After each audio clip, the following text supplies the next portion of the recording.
قل هذه سبيلي أدعو إلى الله على بصيرة أنا ومن اتبعني وسبحان الله وما أنا من المشركين. اعوذ باللہ من الشیطان الرجیم. بسم اللہ الرحمن الرحیم. گزشتہ درس میں یہ بات ہو گئی تھی کہ زندگی اور موت کا تعلق قتال کے ساتھ نہیں ہے، بلکہ اللہ کے حکم سے ہوتا ہے۔ مشکل حالات میں جہاں موت کے سارے اسباب ہوتے ہیں، اللہ تعالیٰ زندگی کی حفاظت کر کے دکھاتے ہیں، اور جہاں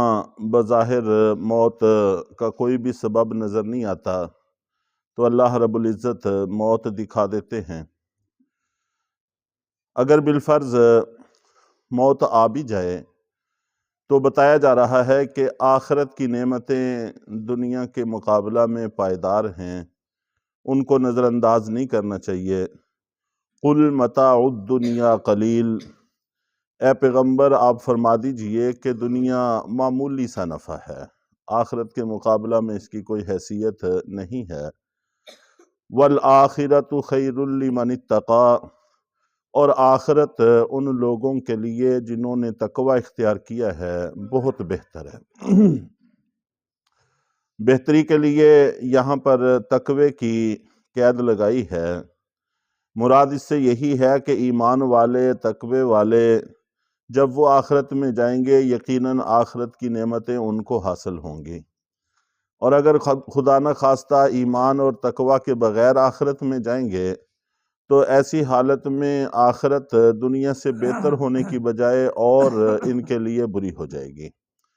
چنانچہ قرآن پاک میں دوسری جگہ پر یہ بات موجود ہے کہ ایسے لوگ جو بغیر ایمان اور تقوی کے جائیں گے بل ہم اضل، یہ تو جانوروں سے بھی بدتر اور بری حالت میں ہوں گے۔ اور پھر دنیا کا آخرت کے ساتھ اگر تقابلی جائزہ لیا جائے تو یہ بھی بہت واضح فرق ہے کہ ایک تو دنیا ویسے ہی قلیل ہے آخرت کے مقابلہ میں، اور قلیل کا لفظ بھی باری ہے، اس سے بھی اگر کوئی نچلے کا لفظ ہوتا تو زیادہ مناسب تھا۔ تو مقصد یہ ہے کہ دنیا آخرت کے مقابلہ میں کچھ بھی نہیں ہے، اور پھر دنیا کی نعمتیں جتنی بھی میسر آ جائیں آخر ناپائیدار ہیں، ختم ہو جانے والی ہیں، اور آخرت کی نعمتیں پائیدار ہیں، ہمیشہ باقی رہنے والی ہیں۔ دنیا میں نعمتیں ساری میسر بھی ہوں تو پھر بھی کئی طرح کے مسائل انسان کے لیے کھڑے رہتے ہیں، اور آخرت میں کسی طرح کا کوئی مسئلہ بھی نہیں ہوگا، محض راحت ہی راحت اور سکون ہی سکون ہوگا۔ وَلَا تُظْلَمُونَ فَتِيلًا، اور تم پر ایک داغے کے برابر بھی ظلم نہیں کیا جائے گا۔ اس کا پہلے بھی ذکر ہوا تھا کہ کھجور کی گٹھلی کا 2-3 دفعہ تذکرہ ہوا ہے کہ فتیل کھجور کی گٹھلی کے اوپر ایک باریک سا چھلکا ہوتا ہے، اور جس گٹھلی کے جس حصے کی طرف کٹ ہوتا ہے اس میں باریک سا چھلکے کا ہی بنا ہوا ایک دھاگا سا ہوتا ہے، تو اس دھاگے کے برابر بھی کسی پر ظلم نہیں کیا جائے گا۔ حالانکہ وہ دھاگا ایسا ہے کہ اگر کھجور تر ہو تو نظر ہی نہیں آتا، خشک ہو جائے تو پھر اس کو دیکھا جا سکتا ہے، اور وہ انتہائی معمولی ہے کہ کسی بھی کام نہیں آ سکتا۔ تو اتنا معمولی جو انسان کے کسی بھی کام نہیں آ سکتا، تو اتنا ظلم بھی انسان پر نہیں ہوگا۔ اینما تکونوا یدرککم الموت ولو کنتم فی بروج مشیدہ، جہاں بھی تم ہوگے موت تم کو پالے گی، موت سے بچاؤ ممکن نہیں ہے۔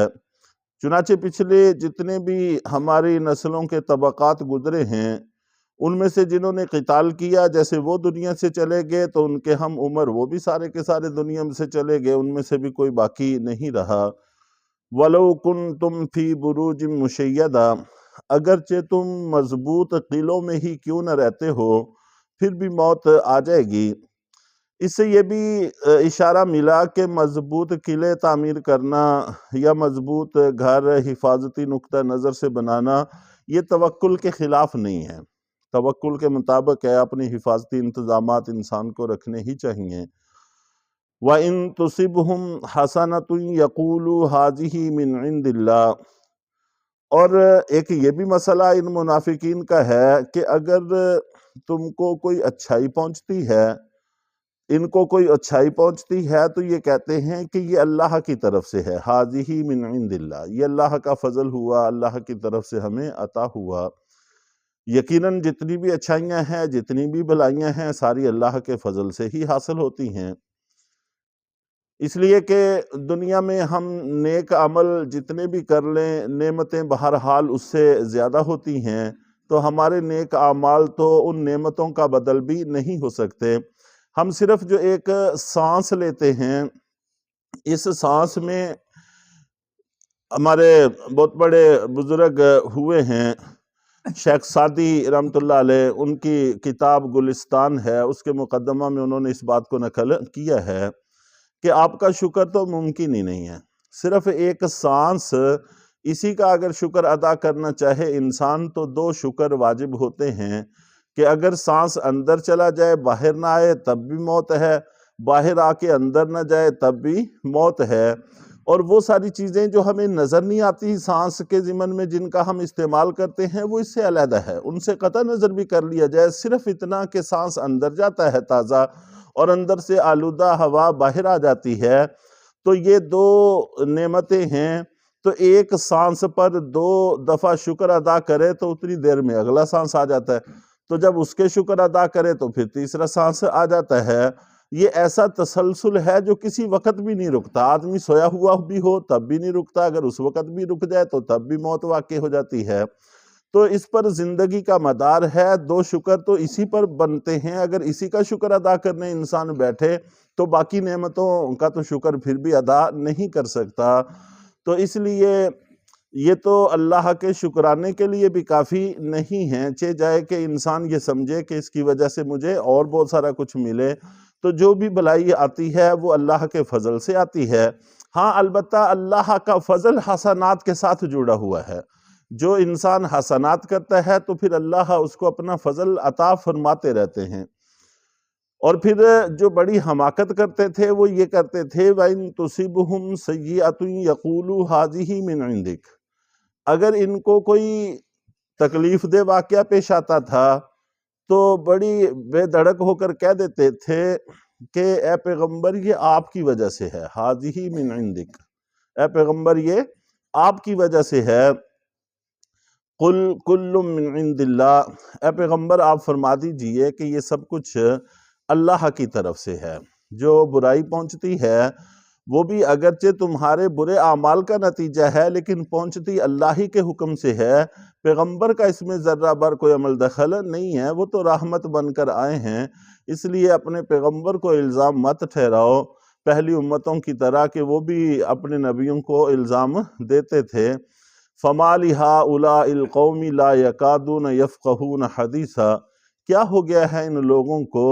کہ یہ بات کو سمجھنے کے قریب تک بھی نہیں آتے، بات سمجھنا تو دور کی بات ہے، بات کو سمجھنے کے قریب بھی نہیں آتے۔ مَا أَصَابَكَ مِنْ حَسَنَةٍ فَمِنَ اللَّهِ، جو بھی تمہیں کوئی اچھائی پہنچتی ہے یہ بھی اللہ کی طرف سے ہے، اللہ کے فضل سے ہے۔ وَمَا أَصَابَكَ مِنْ سَيِّئَةٍ فَمِنْ نَفْسِكَ، اور جو تم کو برائی پہنچتی ہے یہ تمہارے اپنے کیے کا نتیجہ ہوتی ہے، اگرچہ حکم تو اللہ کا ہوتا ہے جس کا پیچھے ذکر ہوا، لیکن یہ تمہارے برے اعمال کا نتیجہ ہوتی ہے۔ اور کتنے ہی ایسے ہیں کہ جن کو اللہ ویسے ہی معاف کر دیتے ہیں، درگزر کر دیتے ہیں، بہت تھوڑے سے کا بڑا تھوڑا سا تمہیں اس کا اجر دکھاتے ہیں اور وہ بھی تمہارے تحمل سے باہر ہو جاتا ہے۔ وَأَرْسَلْنَاكَ لِلنَّاسِ رَسُولًا، اور اے پیغمبر ہم نے آپ کو لوگوں کے لیے رسول بنا کر بھیجا ہے، کوئی زحمت بنا کر خدا نخواستہ نہیں بھیجا۔ وَكَفَىٰ بِاللَّهِ شَهِيدًا، اور اس بات پر گواہ اللہ کافی ہیں، اللہ تعالیٰ اس بات پر گواہ ہیں اور یہ گواہی کافی ہے، کوئی نہ بھی مانے تو اس سے آپ کی شان میں کوئی فرق نہیں آتا۔ اللہ تعالی ہم سب کو اپنے پیغمبر کی قدر کی بھی توفیق عطا فرمائے، اطاعت کی بھی توفیق عطا فرمائے۔